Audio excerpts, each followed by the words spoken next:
આપણે અભ્યાસ કરીએ છીએ ધોરણ 11 વિષય બાયોલોજી ચેપ્ટર નંબર 18 દેહ જળ અને પરિવહન. આજનો આપણો ટોપિક છે બેવડું પરિવહન. બેવડું પરિવહન સમજીએ. આ શબ્દ આપણા માટે નવો નથી. આ ચેપ્ટરની શરૂઆતમાં મેં તમને આ શબ્દનો અર્થ શું થાય છે સમજાવી દીધો હતો. તેમ છતાં અહીંયા થોડુંક ડિટેલમાં આપણે જોઈશું. અને ડિટેલ પણ એવી છે કે જે એવું લાગશે કે રિવિઝન થાય છે. બરાબર? ચલો વધી આગળ. બેવડું પરિવહન જેને આપણે ડબલ સર્ક્યુલેશન કહીએ છીએ. માનવ શરીરની આપણે વાત કરીએ તો આપણા શરીરમાં એક રુધિરનો પ્રવાહનું વહન થાય છે. રુધિરનો પ્રવાહ વહે છે. હવે હું તમને સવાલ પૂછું કે જ્યાં રુધિરનો પ્રવાહ શામાં વહે છે તો તમે કહેશો સર રુધિર વાહિનીમાં વહે છે. આપણો જવાબ એ હશે રુધિરનો પ્રવાહ વહેવાનો એક રસ્તો છે, એક ચોક્કસ માર્ગ છે. બરાબર? જેને આપણે રુધિર વાહિનીઓ કહીએ છીએ. પછી એમ કહો કે રુધિર વાહિનીઓ બધી એક જ પ્રકારની છે તો તમે કહેશો સર ના, બે પ્રકારની છે. એક રસ્તો છે જેને ધમનીઓ કહેવાય છે અને જે બીજો રસ્તો છે એને શિરાઓ કહેવાય છે. રુધિર વાહિનીઓમાં આપણે બે ભાગ પાડી દઈએ છીએ. બરાબર? કે ભાઈ ધમની અને બીજી છે એને શિરાઓ કહીએ છીએ. તો આ ધમની અને આ શિરાઓ છે. ધમની ભેગી મળીને ધમની તંત્ર બનાવે છે, શિરાઓ ભેગી મળીને શિરા તંત્રની રચના કરે છે. હવે આનું કામ હું તમને પૂછું તો પણ તમે બહુ સરસ જવાબ આપ્યો કે સર ધમનીઓ એને કહેવાય કે જે હૃદયમાંથી રુધિર અંગો સુધી પહોંચાડે. એને શું કહેવાય છે? ધમની. બરાબર? આપણે ખાલી સમજવા માટે લખીએ છીએ કે હૃદયથી અંગો રુધિરને ક્યાં પહોંચાડે? હૃદયથી અંગો. પછી શિરાઓ ક્યાં પહોંચાડે? તો અંગોથી હૃદય. અંગોથી હૃદય તરફ એને કહીએ છીએ શિરા. એ પછી ઓક્સિજન યુક્ત હોઈ શકે છે અથવા તો ઓક્સિજન વિહીન હોઈ શકે છે. બરાબર? એની પણ આપણે અહીંયા માહિતી લખી દઈએ. દાખલા તરીકે ધમની જો કેવી છે? દૈહિક છે. ધમની કેવી છે? દૈહિક છે. તો દૈહિક ધમની હશે તો એની અંદર ઓક્સિજન યુક્ત રુધિરનું વહન થશે. દૈહિક ધમની હશે તો એની અંદર ઓક્સિજન યુક્ત રુધિરનું વહન થશે. બરાબર? પણ જો આની જગ્યાએ ફુફ્ફુસીય ધમની હશે, ધમની કેવી હશે? ફુફ્ફુસીય ધમની હશે તો એની અંદર છે O2 વિહીન રુધિરનું વહન થશે. આ એક અપવાદ છે. બરાબર? તો એવી જ રીતે શિરાની વાત કરીએ તો જો દૈહિક શિરા હશે તો એની અંદર O2 વિહીન રુધિરનું વહન થશે. O2 વિહીન. O2 વિહીન થી અશુદ્ધ રુધિર પણ તમે કહી શકો છો. અને જો ફુફ્ફુસ શિરા હશે, ફુફ્ફુસ શિરા, બરાબર, તો એની અંદર O2 યુક્ત રુધિરનું વહન થશે. એટલે શિરા એટલે એવું નહીં માનવાનું કે હંમેશા એમાં O2 વિહીન રુધિરનું જ વહન થાય. દૈહિક શિરાઓ હશે એ O2 વિહીનનું રુધિરનું વહન કરશે, પણ ફુફ્ફુસ શિરા હશે O2 યુક્ત એટલે ઓક્સિજન યુક્ત રુધિરનું વહન કરશે. એટલે આ બે આપવાનું છે. ફુફ્ફુસ શરીરની બધી જ ધમનીઓમાં એટલે કે દૈહિક ધમનીઓમાં O2 યુક્ત રુધિરનું વહન થાય છે, પણ ફુફ્ફુસ ધમનીમાં O2 વિહીન. જ્યારે શિરામાં બધી જ દૈહિક શિરાઓમાં O2 વિહીન રુધિરનું વહન થાય છે, જ્યારે ફુફ્ફુસ શિરામાં O2 યુક્ત રુધિરનું વહન થાય છે. બરાબર? હવે આ બંને જે છે એની આપણે પહેલા રચના ભણી અને પછી આ બંને વચ્ચેનો તફાવત પણ હું તમને એ પણ એનો પણ આપણે અભ્યાસ કરીએ કે ધમની અને શિરા વચ્ચે શું તફાવત છે. એક તફાવત તો ખબર પડી ગઈ. બરાબર? હવે એમાં આગળ વધતા પહેલા ધમની અને શિરાની જે સંરચના છે એની આપણે વાત કરીએ. તો રુધિર વાહિનીઓની જે દિવાલ છે એનો મતલબ એ કે એમાં બંને આવી ગઈ, ધમની પણ આવી ગઈ અને શિરા પણ આવી ગઈ. ઓકે? માની લો કે આ ધમની છે. ઓકે? તો રુધિર વાહિનીની દિવાલ એટલે કે જે ધમની છે એની દિવાલ 3 સ્તરોની બનેલી છે. કેટલા સ્તરો છે? 3 સ્તરો છે. એ જ રીતે જે શિરાની જે દિવાલ હોય છે એ પણ કેટલા સ્તરોની બનેલી છે? 3 સ્તરોની બનેલી છે. એટલે આપણે એવું કહી શકીએ કે ધમની અને શિરા એટલે કે રુધિર વાહિનીની દિવાલમાં 3 સ્તરો આવેલા છે. હવે પ્રશ્ન એ છે કે ભાઈ કયા 3 સ્તરો આવેલા છે? બરાબર? ઓકે. તો આ સૌથી જે બહારનું સ્તર છે ધમની અને શિરા બંનેમાં, બરાબર, એ બહારના સ્તરને ટ્યુનિકા એક્સટર્ના તરીકે ઓળખવામાં આવે છે. શું કહીશું આપણે એને? ટ્યુનિકા એક્સટર્ના. સૌથી બહારનું સ્તર, અથવા તો તમે સિમ્પલ કહી શકો બાહ્ય સ્તર. શું કહી શકો? બાહ્ય સ્તર. ઓકે? ચાલો હવે એના પછીનું આ જે સ્તર છે, બરાબર, ઓકે, તો આને આપણે કહીશું ટ્યુનિકા મીડિયા. ટ્યુનિકા મીડિયા, બરાબર, મીડિયા એટલે મધ્યમાં. અને આ સૌથી જે અંદરનું સ્તર છે, ઓકે, બંનેમાં, એને કહેવાય ટ્યુનિકા ઇન્ટીમા. ટ્યુનિકા ઇન્ટીમા એટલે આ કોઈ એવા સ્પેશિયલ નામ નથી, આ અંતઃસ્તર અને મધ્યસ્તરના જ એક નામ છે. ટ્યુનિકાનો મતલબ થાય સ્તર. ટ્યુનિકા એટલે સ્તર થશે. ટ્યુનિકા એક્સટર્ના, એક્સટર્નલ એટલે બહારનું. ટ્યુનિકા મીડિયા એટલે વચ્ચેનું. અને ટ્યુનિકા ઇન્ટીમા એટલે કે ઇન્ટરનલ એટલે કે અંદરનું. કોઈ નવા નામ નથી. અંતઃસ્તર છે, મધ્યસ્તર છે અને બાહ્ય સ્તર છે. આટલી ખબર પડી ગઈ. હવે કોણ શાનું બનેલું છે એ ધ્યાન રાખી લેવાનું, બરાબર. દાખલા તરીકે આપણે અહીંયા જોઈએ કે ટ્યુનિકા એક્સટર્ના, બરાબર. તો અહીંયા ખાલી આ રીતે લખું છું શોર્ટમાં, બરાબર, ટ્યુનિકા એક્સટર્ના. આ શાનું બનેલું છે? તો ટ્યુનિકા એક્સટર્નાની અંદર કોલેજન યુક્ત શ્વેત તંતુમય પેશી આવેલી હોય છે. કોલેજન યુક્ત તંતુમય પેશીનું બનેલું હોય છે. એટલે આનું બંધારણ પૂછાય છે કે ભાઈ એક્સટર્ના સૌથી બહારનું જે સ્તર છે એ શાનું બનેલું? તે કોલેજન યુક્ત તંતુમય પેશીનું બનેલું છે. અને આને બહારની બાજુ તમારે મજબૂત જોઈએ, અને મજબૂતાઈ માટે આપણે સંયોજક પેશીમાં આવતું હતું. કયા તંતુઓ હોય છે? કોલેજન તંતુઓ, કે જે આપણને મજબૂતાઈ આપે છે. આટલી ખબર પડી ગઈ. ચલો એના પછી અંદર જઈએ, ટ્યુનિકા મીડિયા મળશે. તો અહીંયા હું લખું છું TM એટલે કે ટ્યુનિકા મીડિયા. એ શાનું બનેલું છે? તો ટ્યુનિકા મીડિયાની અંદર આવેલા હોય છે સરળ સ્નાયુ તંતુઓ, એટલે કે સરળ સ્નાયુ આવેલા હોય છે. પ્લસ બીજું કંઈ ખરું? તો હા, એની અંદર સ્થિતિસ્થાપક તંતુમય પેશી પણ આવેલી હોય છે. કઈ પેશી હશે? સ્થિતિસ્થાપક તંતુમય પેશી. ધ્યાન રાખજો, બહુ જ અગત્યનું છે આ. સ્થિતિસ્થાપક તંતુમય પેશી. હવે અહીંયા સ્થિતિસ્થાપક લખ્યું એનો મતલબ એમ કે અહીંયા જે તંતુઓ હશે કયા હશે? પીળા તંતુઓ. જ્યાં સ્થિતિસ્થાપક નામ આવે ત્યાં કયા તંતુઓ હોય? પીળા તંતુઓ. અને જ્યાં કોલેજન તંતુઓ નામ આવે ત્યાં કયા હશે? સફેદ તંતુઓ. બરાબર. અને પીળા તંતુઓ જ્યાં નામ આવે તો એની લાક્ષણિકતા છે સ્થિતિસ્થાપકતા. હવે તમે એમ કહેશો કે સર અહીંયા ક્યાં સ્થિતિસ્થાપકતાની જરૂર છે? ના, અહીંયા પણ સ્થિતિસ્થાપકતાની જરૂર છે. કેમ? તો એનું કારણ એ છે કે રુધિર જે છે એનું દબાણ આ પોલાણની અંદર, કારણ કે રુધિર આ પોલાણની અંદર વહન થશે એટલે રુધિરનું દબાણ દિવાલ ઉપર જ પડવાનું ને. બોલો હા કે ના? ઓકે. તો ઘણીવાર રુધિરનું દબાણ વધી પણ જતું હોય છે. તે વધેલા દબાણ સામે તમારી રુધિરવાહિની દિવાલ છે એ સક્ષમ હોવી જોઈએ, બરાબર, તૂટી જવી જોઈએ નહીં. એટલે વધેલા જે દબાણ છે એને તમારી રુધિરવાહિની દિવાલ છે એ ખમી શકે. એટલે એના અંદર શું હોવી જોઈએ? ઇલાસ્ટિસિટી, સ્થિતિસ્થાપકતા હોવી જોઈએ. એટલે વધુ દબાણથી રુધિરનું વહન થાય તો પણ તમારી રુધિરવાહિની દિવાલને નુકસાન થાય નહીં. બોલો, ઉતરી મગજમાં વાત? ખ્યાલ આવે છે? હા. ચલો હવે ટ્યુનિકા ઇન્ટીમા, બરાબર. તો ટ્યુનિકા ઇન્ટીમા શાનું બનેલું છે? તો તમને યાદ હોય તો મેં તમને કીધું હતું, સરળ લાદી સમ અધિચ્છદ પેશી જ્યારે આપણે ભણતા હૃદયના સ્થાનમાં આવતું હતું કે ભાઈ રુધિર વાહિનીઓની અંદરનું સ્તર, બરાબર, એટલે કે રુધિર વાહિનીઓની દિવાલમાં. પણ રુધિર વાહિનીઓની દિવાલમાં ક્યાં? રુધિર વાહિનીઓની દિવાલમાં જે સૌથી અંદરનું સ્તર છે એ અંદરનું સ્તર બનેલું હોય છે લાદીસમ અંતઃછદનું. શાનું બનેલું હોય છે? લાદીસમ અંતઃછદનું બનેલું હોય છે. અને આ જે અંતઃછદ છે એના માટે એક અંગ્રેજી શબ્દ વપરાય છે એન્ડોથેલિયમ. શું વપરાય છે?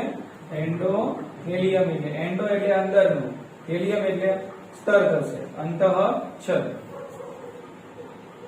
એટલે સૌથી અંદરનું સ્તર લાદીસમ અંતઃછદનું બનેલું છે. ટ્યુનિકા મીડિયા એટલે મધ્ય સ્તર સરળ સ્નાયુ અને સ્થિતિસ્થાપક તંતુઓનું બનેલું છે. અને ટ્યુનિકા એક્સટર્ના કોલેજન યુક્ત તંતુમય પેશીનું બનેલું છે. તો આ થઈ ગયું રુધિર વાહિનીઓની દિવાલનું બંધારણ. એ પછી ધમની હોય કે શિરા હોય. આટલી ખબર પડી. હવે આ ધમની અને શિરાનો જે તફાવત છે આપણે અહીંયા જોઈએ. એક તફાવત તો ઓલરેડી અહીંયા લખી દીધો છે, એટલે નંબર 1 આને આપી દઉં છું, નંબર 2 શું છે ધ્યાન રાખો. આકૃતિમાં તમે જોઈ શકો છો અને સ્પષ્ટપણે આના ઉપરથી એક તફાવત પણ લખી શકો છો. કે શિરાઓનું પોલાણ પહોળું હોય છે જ્યારે ધમનીઓનું પોલાણ સાંકડું હોય છે. બરાબર. તો અહીંયા હું લખું છું પોલાણ પહોળું, ધમની છે એટલે પોલાણ સાંકડું, અહીંયા આવશે પોલાણ પહોળું. ચલો ત્રીજો તફાવત શું છે?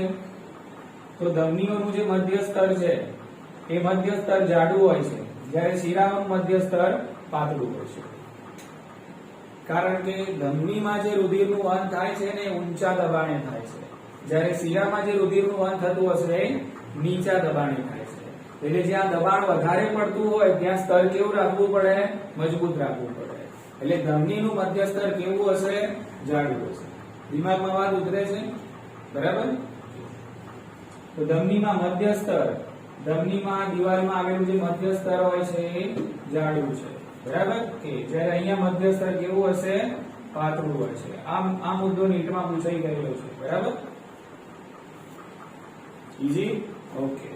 ચલો હમણાં જ બોલ્યો તફાવત, આની સમજૂતી માટેનો તફાવત બોલ્યો કે ધમનીમાં રુધિરનું વહન ઊંચા દબાણે થાય છે. તો અહીંયા લખી શકીએ આપણે ધમનીમાં રુધિરનું વહન ઊંચા દબાણે થાય છે. અહીંયા લખશું રુધિરનું વહન નીચા દબાણે થાય છે. રુધિરનું વહન નીચા દબાણે થાય છે.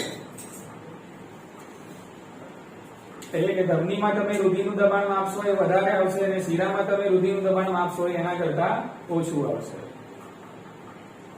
પાંચમું, ધમનીઓ વાલ્વ યુક્ત હોતી નથી. ધમનીઓમાં વાલ્વ હોતા નથી.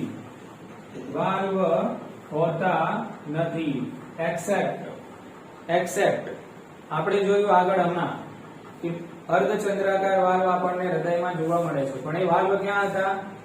ફુફ્ફુસ ધમની, એટલે કે ફુફ્ફુસ ધમની કાંડ હતું ત્યાં હતું, અને બીજો વાલ્વ ક્યાં હતો? મહાધમનીની શરૂઆતમાં. તો એ બે વાલ્વ જોવા મળે છે, પણ એના સિવાય શરીરમાં ક્યાંય ધમનીઓમાં વાલ્વ જોવા મળતા નથી. બોલો ખ્યાલ આવી ગયો? જ્યારે શિરાઓ કેવી હોય છે? વાલ્વ યુક્ત હોય છે.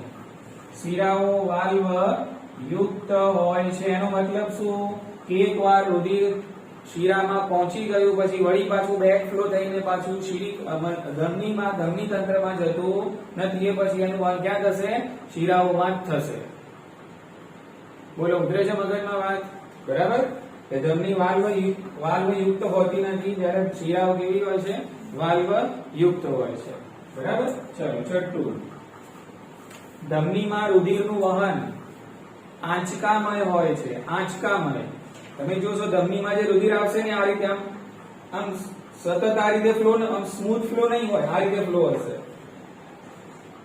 ધમનીમાં. એટલે ધમનીમાં રુધિરનું વહન કેવું હોય છે? પલ્સેટાઇલ કહેવાય. પલ્સના સ્વરૂપમાં આવે ધમનીમાં. જ્યારે શિરામાં કેવું હશે? સ્મૂથ આ રીતે વહન થાય. શિરામાં આ રીતે પલ્સ ના. બોલો ઉતરી ગઈ મગજમાં વાત? ઓકે. એટલે ધમનીમાં જે રુધિરનું વહન છે, અહીંયા લખું છું રુધિરનું વહન આંચકામય, અંગ્રેજીમાં કહીશું આપણે એને પલ્સેટાઇલ હોય છે.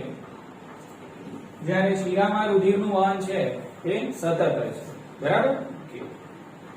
રુધિરનું વહન સતત હોય છે.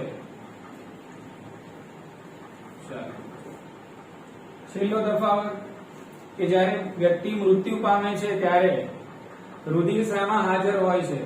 તો જ્યારે વ્યક્તિ મૃત્યુ પામે છે ત્યારે ધમનીઓ રુધિરથી ખાલી હોય છે. એ વખતે રુધિર ધમનીઓમાં હશે નહીં, કારણ કે વ્યક્તિ મૃત્યુ પામે એટલે હૃદય બંધ થઈ ગયું. એટલે ધમનીમાં રુધિર જશે નહીં. એટલે જ્યારે વ્યક્તિ મૃત્યુ પામે છે ત્યારે રુધિર શિરાઓમાં હોય છે, ધમનીઓમાં હોતું નથી. બોલો ખ્યાલ આવી ગયો ને? ઓકે. તો અહીંયા લખીશું વ્યક્તિ મૃત્યુ પામે ત્યારે ધમનીઓ રુધિરથી ખાલી હોય છે. ધમનીઓ રુધિરથી ખાલી હોય છે. અહીંયા હું લખતો નથી, પણ અહીંયા એરો મારી લઉં છું. તમારે આનું ઊંધું કરી દેવાનું. તો શિરાઓ છે, વ્યક્તિ મૃત્યુ પામે ત્યારે શિરાઓની અંદર રુધિર આપણને જોવા મળે. તો આ બંને વચ્ચેના તફાવત છે, જે અગત્યના મુદ્દાઓ પૂછાતા હોય છે એને અહીંયા આવરી લીધા. બરાબર. તો કદાચ તમને પૂછાય કે ધમની અને શિરા વચ્ચે શું તફાવત છે, તો આ તફાવત પણ તમે સરળતાથી લખી શકો છો. વધીશું આગળ.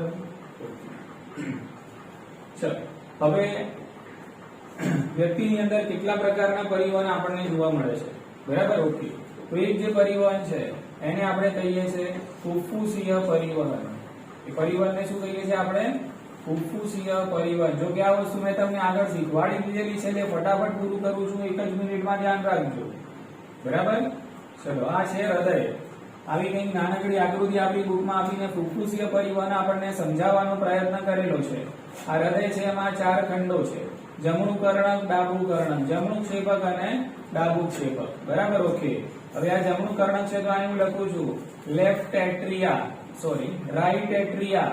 આરે લખું છું એટલે તમારે સમજવાનું રાઈટ એટ્રિયા. એટ્રિયા એટલે કર્ણક, અને આ છે આરવી એટલે રાઈટ વેન્ટ્રિકલ. વેન્ટ્રિકલ એટલે ક્ષેપક. બરાબર. તો અહીંયા હું લખીશ લેફ્ટ એ, એલ એ લખીશ ને અહીંયા લખીશ એલવી એટલે કે લેફ્ટ વેન્ટ્રિકલ. ઓરેકલ એટ્રિયા એટલે કર્ણક થાય, અને વેન્ટ્રિકલ એટલે ક્ષેપક થશે. ખ્યાલ આવી ગયો? ઓકે. હવે થાય છે શું જુઓ, તો આ છે રાઈટ વેન્ટ્રિકલ એટલે કે જમણું ક્ષેપક. હવે આ જમણા ક્ષેપકમાંથી આપણે જાણીએ છીએ કે ભાઈ ફુફ્ફુસીય ધમની છે. ફુફ્ફુસીય ધમની દ્વારા ફુફ્ફુસ ધમની કાંડ વાલ્વ ખુલે એટલે જમણા ક્ષેપકનું કેવું રુધિર હોય છે? અહીંયા બોલો O2 વિહીન. કેવું હોય છે? O2 વિહીન. બરાબર. તો O2 વિહીન જમણા ક્ષેપકનું થાય સંકોચન એટલે O2 વિહીન ફુફ્ફુસ ધમની કાંડ વાલ્વ ખુલે એટલે જાય ત્યાં ફુફ્ફુસ ધમનીમાં. અહીંયા નામ પણ લખતો જાઉં છું. બરાબર. ઓકે. તો આ છે ફુફ્ફુસ ધમની. હવે આગળ જઈને આ ફુફ્ફુસ ધમની છે 2 ભાગમાં વહેંચાય. ફુફ્ફુસ ધમની 2 ભાગમાં વહેંચાય: જમણી ફુફ્ફુસ ધમની અને ડાબી ફુફ્ફુસ ધમની. ઓકે. તો 2 ભાગમાં વહેંચાઈ ગઈ. બરાબર. ઓકે. અને અહીંયા છે ફેફસા. અહીંયા શું છે? ફેફસા. ઓકે. તો ડાબી ફુફ્ફુસ ધમની ડાબા ફેફસામાં જશે, જમણી ફુફ્ફુસ ધમની જમણા ફેફસામાં જશે. આગળ જઈને પછી આ નાની ધમનીમાં વિભાજિત થશે અને પછી રુધિર કેશિકાઓમાં વિભાજિત થશે. બરાબર. ચલો, હવે અહીંયાથી આવશે ફુફ્ફુસ શિરા. અહીંયા આવશે ફુફ્ફુસ શિરા. ઓકે. તો ફુફ્ફુસ શિરાની અંદર હવે જે રુધિર આવશે એ કેવું હશે? શુદ્ધ થયેલું. ગયું તું કેવું? અશુદ્ધ. શાના દ્વારા ગયું તું? ફુફ્ફુસ ધમની દ્વારા. ફેફસામાં કેવું થઈ ગયું? શુદ્ધ O2 યુક્ત થઈ ગયું. પાછું શાના દ્વારા આવ્યું? ફુફ્ફુસ શિરા દ્વારા. એટલે આપણે અહીંયા મુદ્દો ક્લિયર કરેલો છે. ફુફ્ફુસ ધમનીમાં કેવું રુધિર વહન થાય? O2 વિહીન. ફુફ્ફુસ શિરામાં કેવું થાય? O2 યુક્ત. બરાબર. ઓકે. ચલો, ફુફ્ફુસ શિરામાંથી રુધિર આવશે. કેવું આવે છે? શુદ્ધ. અને ક્યાં ઠલવાય છે? એલએમાં, લેફ્ટ એટ્રિયા એટલે કે ડાબા કર્ણકમાં. એટલે અહીંયાથી અહીંયા સુધીનું જે પરિવહન છે એને કહેવાય ફુફ્ફુસીય પરિવહન. સેટ? એકદમ ઈઝી, નહીં ભૂલાય ને? ચાલ, હવે બીજું પરિવહન જે આપણા શરીરમાં જોવા મળે છે એ છે દૈહિક પરિવહન. દૈહિક પરિવહન આને કહેવાય પલ્મોનરી સર્ક્યુલેશન.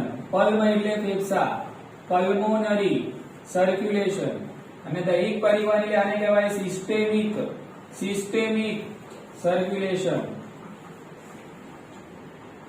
ચલો, દૈહિક પરિવહન એટલે શું? તો બહુ સિમ્પલ છે. અહીંયાથી આપણે આમ આવેલા, હવે અહીંયાથી આપણે આમ આવવું પાછું. સિમ્પલ. ચલો, હવે આ શું છે? જમણું ડાબું ક્ષેપક. ડાબા ક્ષેપકમાં કેવું રુધિર હશે? O2 યુક્ત. કારણ કે અહીંયાથી અહીંયા આવવાનું O2 યુક્ત. ચલો, અહીંયા આ છે મહાધમની. અહીંયા હશે મહાધમની કાંડ વાલ્વ. ડાબા ક્ષેપકનું થશે સંકોચન એટલે O2 યુક્ત રુધિર મહાધમની કાંડ વાલ્વ ખુલશે એટલે ક્યાં જશે? મહાધમનીમાં. કે ચલો, હવે મહાધમનીમાંથી એની શાખાઓમાં જશે. બરાબર. કે એટલે મહાધમની સમજી લો કે એક સિક્વન્સ હોય છે. અહીંયા લખું છું મહાધમની, પછી આવશે મોટી ધમનીઓ. બરાબર. પછી આવશે નાની ધમનીઓ, પછી આવશે ધમનિકાઓ, અને પછી આવશે રુધિર કેશિકાઓ. પછી શું આવશે? રુધિર કેશિકાઓ. સમજો. કે એટલે અહીંયા સમજી લો કે અહીંયા આવતા આવતા મોટી ધમની, નાની ધમની, ધમનિકાઓ ને અહીંયા તમે આવ્યા એટલે અહીંયા બની ગઈ રુધિર કેશિકાઓ. અહીંયા શું બની ગઈ? હા, રુધિર કેશિકાઓ. આ રુધિર કેશિકાઓ છે. એટલે રુધિર કેશિકાઓ દ્વારા રુધિરની અંદર જે પણ પોષક તત્વો હશે, જે પણ ઓક્સિજન હશે અને અન્ય જે ઘટક પદાર્થો હશે એ બધા રુધિર કેશિકાઓના રુધિરમાં હશે ને બધા તમારા કોને મળશે? અંગો, પેશીઓ અને કોષોને મળશે. ખ્યાલ આવી ગયો? ચલો હવે અહીંયાથી ફરીથી આ રુધિર કેશિકાઓ ફરીથી અહીંયા કેવી થશે? જોડાઈ જશે. અને અહીંયા જે બની આને પછી આપણે ઊંધા જવાનું. હવે રુધિર ક્યાં જશે? તો શિરિકાઓમાં. ક્યાં જશે? શિરિકાઓમાં. સમજાય છે આગેના? ઓકે. પછી ક્યાં જશે? નાની શિરાઓમાં. પછી ક્યાં જશે? મોટી શિરાઓમાં. અને પછી જશે મહાશિરાઓમાં. અને એ મહાશિરાઓ ક્યાં ખુલવાની? તમારા હૃદયમાં ખુલશે. અગ્ર મહાશિરા અને પશ્વ મહાશિરા. એટલે આખા શરીરનું અશુદ્ધ રુધિર આ મહાશિરાઓ દ્વારા ક્યાં ઠલવાશે? તમારા જમણા કર્ણકમાં ઠલવાશે. બરાબર? ઓકે. એટલે અહીંયા આપણે લઈને આવી જઈશું જમણા કર્ણક. બોલો, ઉતરી ગઈ મગજમાં વાત? ખ્યાલ આવી ગયો કમ્પ્લીટ? એટલે આ જે પરિવહન થયું અને જે પરિવહન ક્યાંથી શરૂ થયું હતું? ડાબા ક્ષેપકથી. અને પૂરું ક્યાં થયું? જમણા કર્ણકમાં. એટલે ડાબા ક્ષેપકથી લઈને કે જમણા કર્ણક સુધીનું આ જે પરિવહન છે, બરાબર, જેને દૈહિક પરિવહન તરીકે ઓળખવામાં આવે છે. અને અહીંયાથી લઈને અહીંયા સુધી આ બધી જેટલી પણ રુધિર વાહિનીઓ છે એને દૈહિક રુધિર વાહિનીઓ કહેવાય. એટલે આ જે આખું તંત્ર બને છે એને કહેવાય દૈહિક ધમની તંત્ર. અને આ જે તંત્ર બન્યું એને કહેવાય દૈહિક શિરા તંત્ર. એટલે દૈહિક પરિવહનની અંદર જે રુધિર વાહિનીઓ ઇન્વોલ્વ હોય છે એ રુધિર વાહિનીઓને દૈહિક રુધિર વાહિનીઓ કહે છે. પછી એ ધમનીઓ હોય કે પછી શિરાઓ. સેટ થાય છે મગજમાં મુદ્દો? એકદમ ઈઝી. એટલે અહીંયા પૂછાય છે કેવું કે ભાઈ ફુફ્ફુસીય પરિવહન ક્યાંથી શરૂ થાય છે અને ક્યાં પૂરું થાય છે? દૈહિક પરિવહન ક્યાંથી શરૂ થાય છે અને ક્યાં પૂરું થાય છે? શરૂ થાય એટલે કેવું રુધિર જાય છે અને કેવું રુધિર આવે છે? દૈહિક પરિવહન શરૂ થાય એટલે કેવું રુધિર જાય છે અને કેવું રુધિર આવે છે? ઈઝી છે? ઓકે. એટલે ધમનીઓ દ્વારા અંગોને રુધિરના માધ્યમ દ્વારા પોષક તત્વો, ઓક્સિજન છે અને બીજા અન્ય ઘટક પદાર્થો પહોંચાડવામાં આવે છે. અને શિરાઓ દ્વારા અંગોમાંથી દૂર થયેલા કાર્બન ડાયોક્સાઇડ છે અને બીજા ઉત્સર્ગ પદાર્થો છે એ અંગોમાંથી હૃદય સુધી પહોંચાડવામાં આવે છે. શાના દ્વારા? શિરા દ્વારા. એટલે આપણે આવવાનું છે આમ. પછી રુધિર કેશિકાઓ છે એના આ છે ને સ્ટેશન છે કે જ્યાં શું થઈ જાય? એક્સચેન્જ થઈ જાય. બરાબર ને? પછી કેશિકાઓ પાછી ભેગી થઈ જાય અને શું બનાવે? શિરિકાઓ. હવે એકવાર શિરિકાઓમાં રુધિર ગયું એટલે પાછું બેક આવે નહીં, કારણ કે શિરિકાઓ શું છે? વાલ્વ યુક્ત છે. બોલો, સમજી ગયા? એટલે આમ તો રસ્તો આખો કનેક્ટેડ જ છે, વચ્ચે કોઈ ટુકડો થતો નથી. ધ્યાન રાખજો. રસ્તો કેવો છે? આખો કનેક્ટેડ જ છે, આખો ગોળ જ છે આમ જોવા જઈએ તો. બરાબર? ચલો, શિરિકાઓમાંથી પછી આમ જવાનું અને મહાશિરાઓ દ્વારા આખા શરીરનું અશુદ્ધ રુધિર છે ઢાળવી દેવાનું ડાબા કર્ણકમાં. એટલે અહીંયા પૂરું થઈ ગયું દૈહિક પરિવહન. તો આઈ હોપ સો કે તમને ખ્યાલ આવી ગયો હશે બંને પરિવહન. બોલો, ઈઝી? ઓકે. ચલો, એવી જ રીતે દેડકાની અંદર આપણે ભણ્યા હતા કે ભાઈ ઘણીવાર વિશિષ્ટ પ્રકારના શિરાતંત્રો આપણા શરીરમાં જોવા મળે છે. બરાબર? તો એ રીતે આપણા શરીરની અંદર પણ એક તંત્ર આવેલું છે જેને કહેવાય છે યકૃત નિવાહિકા શિરાતંત્ર. શું કહીશું આપણે એને? યકૃત નિવાહિકા શિરાતંત્ર. બરાબર? બહુ સરળ છે, ધ્યાન રાખજો. માની લો કે આ છે આપણું યકૃત. ઓકે, આ છે આપણી અન્નનળી, આ જઠર છે અને પછી આ રીતે આંતરડા ને બધું ચાલુ થાય. હવે આ છે, સમજી લો કે અહીંયા આ છે યકૃત નિવાહિકા શિરા. શું છે આ? આને નામ હું આપી દઉં છું. બરાબર? આ છે યકૃત નિવાહિકા શિરા. તો યકૃત નિવાહિકા શિરા શું કરે છે? તો આ જે અન્ન માર્ગ છે, આ જે પાચન માર્ગ છે એનું રુધિર સીધું દૈહિક પરિવહનમાં ઠાલવતી નથી. યકૃત નિવાહિકા શિરા આખા જે પાચન માર્ગ છે એનું રુધિર સીધું આ દૈહિક પરિવહનમાં ઠલવાશે નહીં, પણ દૈહિક પરિવહનમાં જતા પહેલા અન્ન માર્ગનું જે રુધિર છે, પાચન માર્ગનું જે રુધિર છે એ ક્યાં જશે? યકૃતમાં જશે. ક્યાં જશે?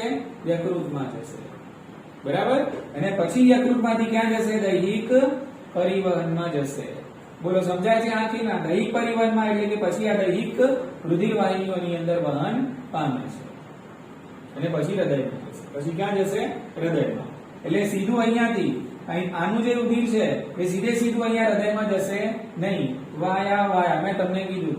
એટલે આ જે રસ્તો છે એને કહેવાય યકૃત નિવાહિકા શિરા તંત્ર. બોલો ખ્યાલ આવી ગયો કે અંગ્રેજીમાં આને કહેવું હોય તો આને કહેવાય છે પોર્ટલ સિસ્ટમ. પોર્ટલ સિસ્ટમ એટલે અન્ન માર્ગનું જે રુધિર છે, પાચન માર્ગનું રુધિર છે એ દૈહિક પરિવહનમાં પ્રવેશતા પહેલા યકૃત નિવાહિકા શિરા દ્વારા યકૃતમાં દાખલ થાય છે અને ત્યારબાદ પછી એ દૈહિક પરિવહનમાં પ્રવેશ કરે છે. તો આ જે વાયા સિસ્ટમ બની રુધિરના પરિવહનની એને કહેવાય યકૃત નિવાહિકા શિરા તંત્ર. બોલો ઉતરી ગઈ મગજમાં વાત? એટલે યકૃત નિવાહિકા શિરા રુધિરને ક્યાંથી ક્યાં લઈ જાય છે? તો અન્ન માર્ગમાંથી પાચન માર્ગમાંથી યકૃતમાં લઈ જાય છે અને પછી યકૃતમાંથી જશે હૃદયમાં. એટલે એક સિસ્ટમ આવી પણ હોય છે. બોલો ઉતરી ગઈ મગજમાં વાત? હવે ક્યારના આપણે હૃદયની આજુબાજુ ફરીએ છીએ પણ હૃદયને પણ રુધિરની જરૂર પડતી હોય છે.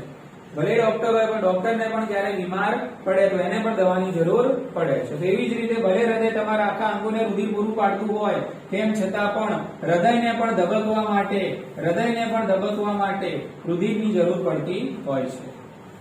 તો હૃદયને રુધિર પૂરું પાડવા માટે ચોક્કસ પ્રકારનું તંત્ર સેટ થયેલું છે. બરાબર? ઓકે. તો એને આપણે કહીએ છીએ હૃદ રુધિર વાહિની તંત્ર. કયું તંત્ર છે? હૃદ રુધિર વાહિની તંત્ર. જો હું બોલું છું રુધિર વાહિની એટલે તમારે દિમાગમાં બે વસ્તુ લાવવાની, ધમની અને શિરા. બોલો સમજાઈ ગયું હા કે નહીં? કે એટલે આ જે ધમની મેં દોરી સમજી લો, સમજવા માટેની આકૃતિ છે પણ તમારા મગજમાં ક્લિયર થઈ જવું જોઈએ. આ હૃદ ધમની છે ને આ છે હૃદ શિરા. તો હૃદ ધમની અને હૃદ શિરા ભેગી મળીને હૃદ રુધિર વાહિની તંત્ર બનાવે છે. બરાબર? અને આમનું એક જ કામ છે હૃદયને રુધિર પહોંચાડવાનું અને હૃદયમાંથી રુધિર પાછું લઈ જવાનું. હૃદયને જ પહોંચાડે, બીજે ક્યાં કામનું કનેક્શન હોય નહીં. બરાબર? તો આ જે સિસ્ટમ છે કે જે ફક્ત હૃદય માટે રુધિર વાહિનીનું સ્પેશિયલ એક સિસ્ટમ બનાવેલી છે. બરાબર? ઓકે. એને કહીએ છીએ આપણે અંગ્રેજીમાં કોરોનરી સિસ્ટમ. કઈ સિસ્ટમ કહેવાય છે? Coronary system. બોલો ખ્યાલ આવી ગયો? ઓકે. તો હૃદ ધમની નું કામ શું? હૃદયને રુધિર પૂરું પાડવાનું. હૃદ શિરાઓનું કામ શું? હૃદયમાંથી રુધિર પાછું લઈ જવાનું. અહીંયાથી આવશે શુદ્ધ રુધિર, અહીંયાથી જશે અશુદ્ધ રુધિર. બોલો ઈઝી છે કે આ હૃદ શિરાઓમાંથી બી રુધિર પાછું અહીંયા જ જવાનું. ભાઈ ક્યાં આવશે? જમણા કર્ણકમાં જ આવશે. બરાબર ને? આખા શરીરનું અશુદ્ધ રુધિર ભેગું થવાનું ક્યાં? બધું ક્યાં થવાનું? હા, જમણા કર્ણકમાં થશે. બીજો કોઈ આપણા જોડે કોઈ સેટ છે નહીં. બોલો કોઈ ડાઉટ આમાં? એટલે આપણા શરીરની અંદર તમે જુઓ છો અહીંયા તો એક પરિવહન છે ફુફ્ફુસીય પરિવહન અને બીજું કેવું છે? દૈહિક પરિવહન. અને એટલા માટે અહીંયા ટાઇટલ આપ્યું છે બેવડું પરિવહન. એટલે શુદ્ધ રુધિર માટે અને અશુદ્ધ રુધિર માટે આપણા શરીરની અંદર અલગ અલગ પરિવહન તંત્રો આવેલા હોય છે અને આને કહીએ છીએ આપણે બેવડું પરિવહન, ડબલ સર્ક્યુલેશન. એટલા માટે અહીંયા ટાઇટલ આપ્યું છે. મુદ્દો સેટ મગજમાં? કોઈ ડાઉટ? ચલો હવે આપણે જોઈએ હૃદ ક્રિયાઓનું નિયમન. હું તમને અહીંયા શોર્ટમાં સમજાવું, ધ્યાન રાખો. અને મુદ્દો એકદમ શોર્ટ છે એટલા માટે શોર્ટમાં પૂરો થઈ જશે. ઓકે. હૃદ ક્રિયાઓનું નિયમન. આમાં કોઈને કઈ ડાઉટ હોય તો મને પૂછી લો, હાલત પૂછી લો. છે કોઈને કઈ ડાઉટ? એકદમ કોન્સેપ્ચ્યુઅલ મુદ્દો છે, એક શબ્દ આમાં ગોખવાની જરૂર છે નહીં. હૃદ ક્રિયાઓનું નિયમન એટલે શું? તો આપણે ભણ્યા હમણાં છે ભાઈ હૃદય છે એની અંદર આવેલી હોય છે ગાંઠ પેશીઓ અને એ ગાંઠ પેશીઓમાં જે કપ્તાન છે એને કહીએ છીએ આપણે SA નોડ. શું કીધું આપણે? SA નોડ અથવા તો આ રીતે લખ્યું SAN. ચલો એનો સેનાપતિ આવે પછી આગળ AV નોડ અને સેનાપતિની બધી સેવા છે. બરાબર? એ કર્યા બધા તાર જેને કીધું હિસના જૂથો અને પછી આવે પર્કિંજે તંતુઓ. બોલો ઉતરી ગઈ મગજમાં વાત? ઓકે. તો હૃદયની અંદર આવેલી હોય છે SA ગાંઠ એટલે કે ગાંઠ પેશી અને એના દ્વારા જ હૃદયનું આંતરિક નિયમન થતું હોય છે. બાહ્ય નિયમન નહીં, કેવું થાય? આંતરિક નિયમન. એ એસએ નોટ જ કૂટી લે છે, બાકી બીજા કોઈની જરૂર છે નહીં. બરાબર? અને એસએ નોટ દ્વારા એની મેળે જ અહીંયાથી ઉર્મી વેગ પેદા થાય છે અને હૃદય છે એ ચાલુ રહે છે. બરાબર? તો એક તો આંતરિક નિયમન છે એસએ ગાંઠ દ્વારા થતું હોય છે, એટલા માટે હૃદયની આ જે પ્રકૃતિ છે એને કહેવાય માયોજેનિક. એટલે તમારું હૃદય કેવું છે? માયોજેનિક છે. આપમેળે જે પોતાનું શું કરે છે? આંતરિક નિયમન કરે છે. એટલે આ તો કંઈક એવું છે કે ભાઈ આપણે એક્ટિવાને સેલ મારવો હોય તો ચાવીની તો જરૂર પડશે જ. બોલો હા કે ના? ચાવી લગાવશું તો જ સ્પાર્ક થશે. એટલે આ વસ્તુ એવી છે. બરાબર? ઓકે, આ સેલ છે. પણ પછી એકવાર ચાલુ થઈ ગયા પછી એક્ટિવાની સ્પીડ વધારવી કે ઘટાડવી હોય એના માટે એક્સિલેટર છે. શું છે? એક્સિલેટર. પણ તમે ચાવી લગાવ્યા વગર એક્સિલેટર આમાં આખો દાડો કરે કરો તો ચાલુ થાય એન્જિન? ના થાય. બસ આવી વાત છે. બરાબર? એટલે ચાલુ કરવા માટે કોણ છે? એસી. એટલે આંતરિક નિયમન. શું છે આ? આંતરિક નિયમન. એટલે આને કહેવાય માયોજેનિક. ચલો, હવે એકવાર સ્ટાર્ટ થઈ ગયું છે હૃદય, હવે રાત્રે તો બંધ નથી પડવાનું ને, એક્ટિવા જેવું ના હોય. એકવાર ચાલુ થઈ ગયું એટલે ચાલુ થાય, જે દિવસે બંધ થાય દિવસે. બરાબર? ચલો, ખ્યાલ આવી ગયો? હા કે ના? ઓકે. હવે શું થશે જુઓ, હવે આની સ્પીડ ઘણીવાર વધે પણ છે ધબકવાની અને ઘટે પણ છે. હૃદયની જે સ્પીડ છે ધબકવાની વધે પણ કરી અને ઘટે પણ કરી. હૃદયની અંદરથી જે રુધિરનો પુરવઠો નીકળે છે એમાં વધારો પણ થાય અને ઘટાડો પણ થાય. તો આ કોણ કંટ્રોલ કરે છે? તો આને કંટ્રોલ કરવા માટે એક સિસ્ટમ છે જેને આપણે કહીએ છીએ ANS. કઈ સિસ્ટમ છે? ANS, autonomic nervous system. Autonomic nervous system. Autonomic એટલે ઓટોમેટિક જ તમારે સમજવાનું. ઓટોનોમિક એટલે સમજવાનું શું? ઓટોમેટિક. પણ લખવાનું ઓટોમેટિક નહીં, લખવાનું ઓટોનોમિક. બોલો, ખ્યાલ આવી ગયો? ગુજરાતીમાં આને શું કહેવાય? સ્વયંવર્તી ચેતાતંત્ર. ગુજરાતીમાં આને કહેવાય સ્વયંવર્તી ચેતાતંત્ર, અથવા બીજું નામ આપું છું અનૈચ્છિક ચેતાતંત્ર. ઓકે, એટલે હૃદ ક્રિયાઓનું જે નિયમન છે એ સ્વયંવર્તી ચેતાતંત્ર એટલે કે અનૈચ્છિક ચેતાતંત્ર દ્વારા થતું હોય છે. ચલો, આ જે ANS છે, ANS એની અંદર પાછા બે જૂથ આવેલા હોય છે.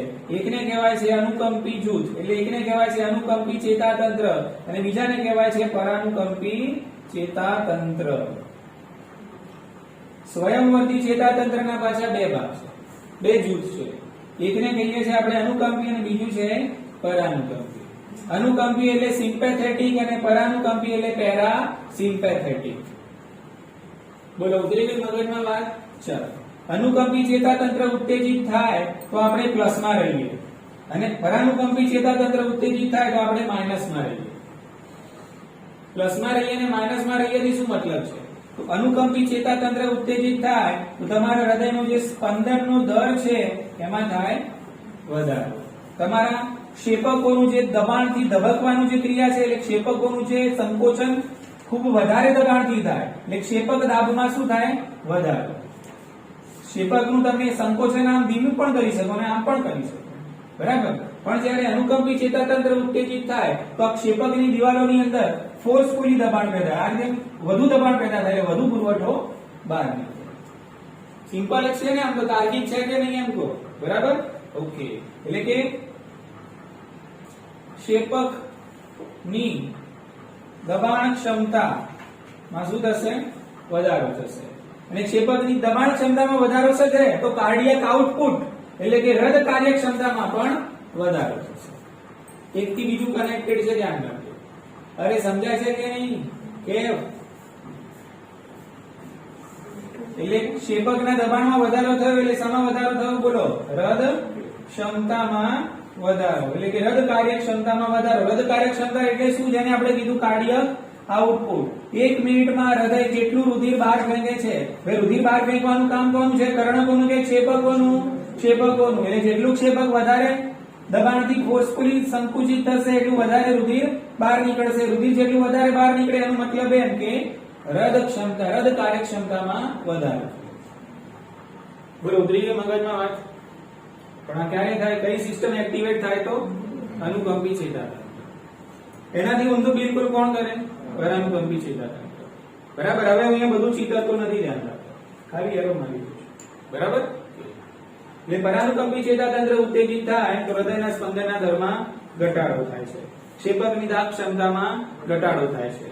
અને બીજું શું થશે, અહીંયા જે ઉર્મિવેગનું પ્રસરણ થતું હોય છે ને, બરાબર, એની ગતિમાં પણ ઘટાડો થાય. એની ગતિમાં શું થશે, ઘટાડો.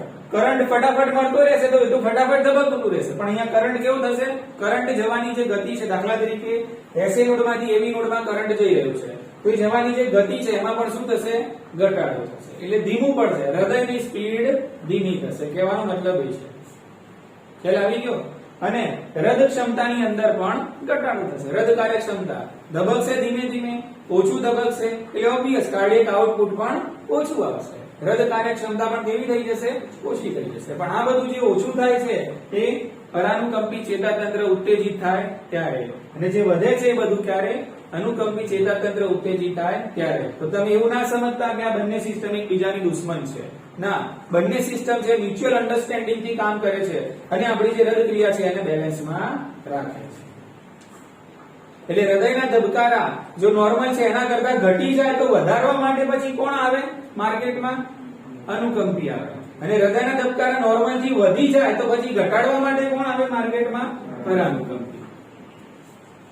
એટલે જે નોર્મલ છે એના કરતા ના વધારે અને જે નોર્મલ છે એના કરતા ના ઘટાડે. ઘટી ગયું હોય તો નોર્મલ લાવી દે અને વધી ગયું હોય તો પાછું નોર્મલ લાવી દે. એટલે આ રીતે તમારું હૃદ ક્રિયાનું જે નિયમન છે એ ઓટોનોમિક નર્વસ સિસ્ટમના જે બે ભાગ છે એના દ્વારા થતું હોય છે. મુદ્દો ક્લિયર? હવે આ હૃદયની જે ક્રિયાઓનું નિયમન છે એટલે કે હૃદ સ્પંદન જે દર છે એના અંદર વધારો થાય છે, એના માટે એક અલગ મતલબ આપેલું છે તમને કે એડ્રિનલ મજ્જર. સમજો, હવે ધ્યાન રાખજો. આ છે તમારી કિડની. હવે કિડની ની અંદર આ ટોપી આકારની ગ્રંથિ આવેલી હોય છે, આને કહેવાય એડ્રિનલ ગ્રંથિ. કઈ કહેવાશે? હા, એડ્રિનલ ગ્રંથિ. અને આ એડ્રિનલ જે ગ્રંથિ છે એમાં બે ભાગ હોય. બહારનો ભાગ છે એને કહેવાય બાહ્યક અને આ જે અંદરનો ભાગ છે એને કહેવાય મજ્જક. એટલે આને કહેવાય એડ્રિનલ મજ્જક. શું કહેવાય? એડ્રિનલ મજ્જક. બરાબર, ઓકે. તો આ જે એડ્રિનલ મજ્જક છે એ એડ્રિનલ મજ્જકમાંથી પણ કેટલા અંતઃસ્ત્રાવનો સ્ત્રાવ થાય છે. દાખલા તરીકે એડ્રિનાલિન અને નોરએડ્રિનાલિન આ અંતઃસ્ત્રાવના નામ છે. આને ડિટેલમાં આપણે અંતઃસ્ત્રાવ વાળું ચેપ્ટર છે એમાં ભણીશું. બરાબર, એડ્રિનલ ગ્રંથિ વિશે ડિટેલમાં ભણીશું. પણ અત્યારે એટલું યાદ રાખો, એડ્રિનલ મજ્જકમાંથી સ્રવિત થતા અંતઃસ્ત્રાવો પણ હૃદ ક્રિયાઓનું નિયમન કરે છે. બરાબર, એટલે કઈ રીતે કરશે? તો એ હૃદ ક્રિયાઓ છે એને વધારે છે. જે રીતે આ તંત્ર કામ કરે છે એને કહ્યું અનુકંપી ચેતાતંત્ર. બસ એવી જ રીતે એડ્રિનલ મજ્જકના અંતઃસ્ત્રાવનું શ્રવણ થાય તે વખતે પણ તમારા હૃદયના ધબકારા કેવા થઈ જાય છે? વધી જાય છે. એટલે કહેવામાં એવું આવે છે કે આ જે અંતઃસ્ત્રાવનું શ્રવણ ત્યારે થાય કે જ્યારે આપણે એકદમ આમ ગભરાઈ જઈએ છીએ. બરાબર, દાખલા તરીકે આપણે એકલા હોઈએ ને એકદમથી કંઈક એવો ભાસ થાય કે કોઈ છે તો આપણા હૃદય એ વખતે 1-2 સેકન્ડ માટે એકદમ નથી વધી જતા ધબકારા, પછી ખબર પડે કે કશું નથી એટલે પછી આપણા ધબકારા શાંત થઈ જાય. એક્ટિવા લઈને આપણે ક્યાંક જતા અને રસ્તામાં કંઈક જાય તો બગલું ગેટું કે કંઈક આવી એકદમ આપણા પરસેવો છૂટી જાય છે ને, આમ ગભરામણ થઈ જાય છે ને, તે વખતે ધબકારા કેવા હશે? સ્લો કે ફાસ્ટ? તો એ જે છે ને એ વખતે તમને જે નિર્ણય તો અલ્લાહ જ આપે છે. બરાબર, એને જે સિસ્ટમ ગોઠવેલી છે એની વાત કરીએ છીએ આપણે. એટલે એ વખતે તરત તમારા એડ્રિનલ મજ્જકમાંથી અંતઃસ્રાવનો સ્ત્રાવ થાય છે અને એના કારણે તમારું ડિસિઝન છે મેકિંગ થાય છે કે ભાઈ હવે બ્રેક મારવી કે પછી રોકી દેવાની છે, શું કરવાનું છે. એટલે એ વખતે જે ઝડપી નિર્ણય શક્તિ છે આને કહેવાય છે ફ્લાઇટ અને ફાઇટ. શું કહેવાય છે? ફ્લાઇટ અને ફાઇટ. બરાબર, કે કરો યા મરો. એ વખતે તમારે ડિસિઝન લેવાનું હશે. એના પાછળ આ અંતઃસ્રાવો હશે. કયા? એડ્રિનલ મજ્જકમાંથી સ્રવિત થતા અંતઃસ્રાવ. અને એટલા માટે એને કહીએ છીએ ઇમરજન્સી હોર્મોન્સ. શું કહેવાય એને? ડિટેલમાં એ વખતે હું તમને ભણાવીશ. ક્લિયર ને? ઓકે. તો અહીંયા થઈ ગયું હૃદ ક્રિયાઓનો નિયમ. બરાબર, તો આજે આપણે આટલું રાખીએ.